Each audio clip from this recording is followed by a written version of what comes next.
the thing that really hit me with vanity in Hollywood was Chris Farley. Before he came on the show to host, I didn't know him.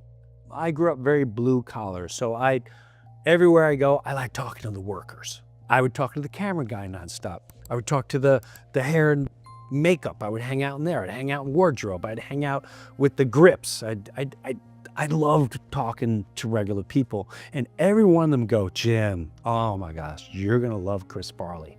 Like, really? Like, he's just like you. Oh my God, he comes in, he's always in a great mood. Did you know he used to volunteer at this church? And I'm like, what? He goes, yeah, he'd work all Saturday, after Sunday, he'd show up at the church and help and volunteer, and like, he was such a great soul. You're gonna love him. Everybody was saying that. So Chris comes, now, you know, I'm in a cesspool of be all you can be. And you want to be a star, and you see this movie star, and you're like, if I become friends with that star, maybe put me in a movie, and I get my leather pants and my kangaroo. Sure, everyone else successful I am. And Chris is coming on, and I know me and him are going to resonate. So he comes in, and you know, I'm not gonna lie to you. At that time in my life, I would do one-hitter little pot hits, like one hitter, open the window, and the place made me. There's a lot of stress there.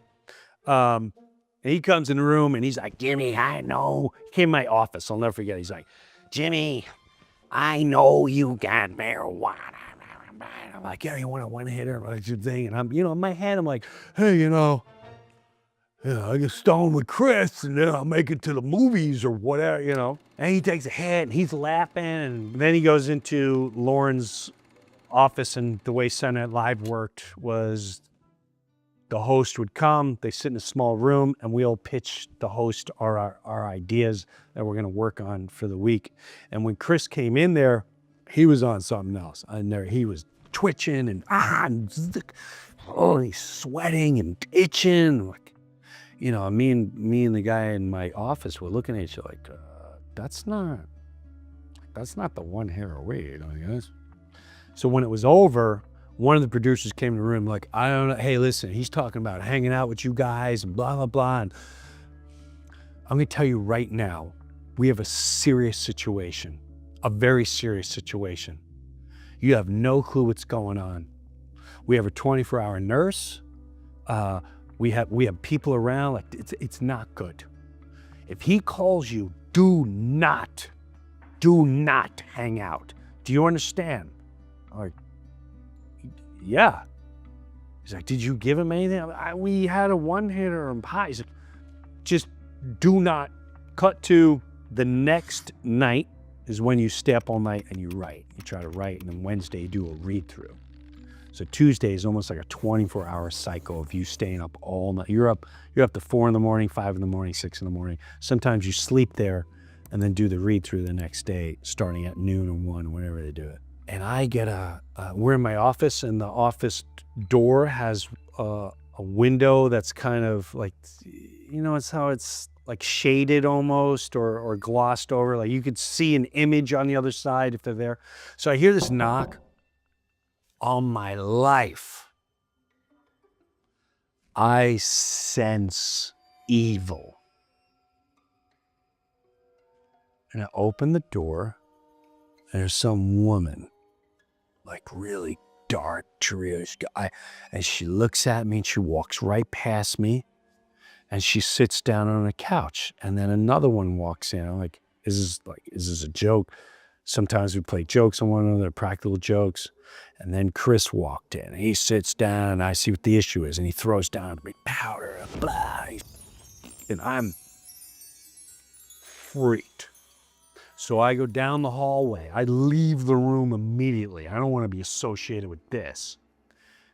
And I go down the room, and I tell one of the head writers, like, hey man, he's in my office. We're like, there's 2 women in there, and he just threw a powder. And they go, yeah, it's bad. It's bad? And I remember them saying, well, we have a nurse, 24-hour nurse, and some handlers. And I went home. I was traumatized. I wasn't traumatized he was doing drugs. I was traumatized that the attitude of everyone was, yeah, it's pretty bad. I hope we pull the show off. The next day we go in for the table read. An incident happens there. He gets up and and a huge blood vessel comes out of his nose. Molly Shannon screams. She's a cast member there. And while he's doing, he scoops up the vessel and puts it back in his pocket and keeps continuing with his bit. And I remember seeing Chris Rock walking around the hallways, and I went, "Hey, Chris, what are you here for?" And he goes, "Just in case." Just in case? And all I can think about, there was a couple people around Chris that were in the Hollywood world, and they looked like demons. I wanted to talk to him because I knew he was in serious trouble. And what blew my mind was, nobody is saying, you know what, show ain't worth it this week. We'll figure something out. If that was my brother or my friend, this ain't going down. I don't care how much money, I don't care how much advertising money you get, I don't care what he's got to promote, it ain't going down. And that's when I started to realize the power of vanity. And when you lose your soul, no agents. Why are they called agents? Managers.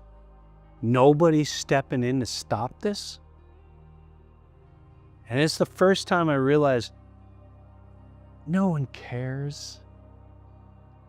They're all, as long as they get to be in the light and pushed into the light. And it was, I think it was a Wednesday night or Thursday night of that week. I'm at home and with one of my best friends, another comedian. I get a phone call and my wife picks it up and she goes, yeah, no, well, nice to meet you too. I'll give you Jim. And she hands me phone. She goes, "It's Chris Farley." How do you get my, "Hey, Chris, what's up?"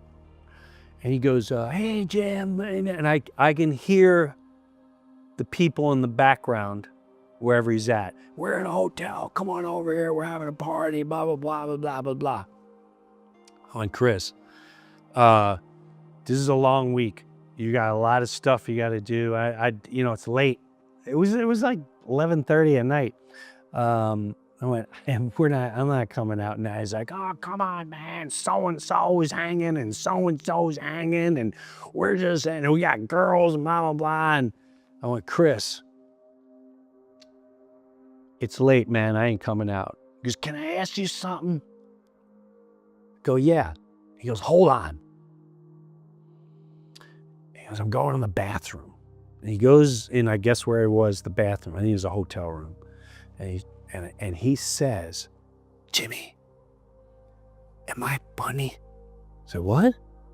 Because am I funny?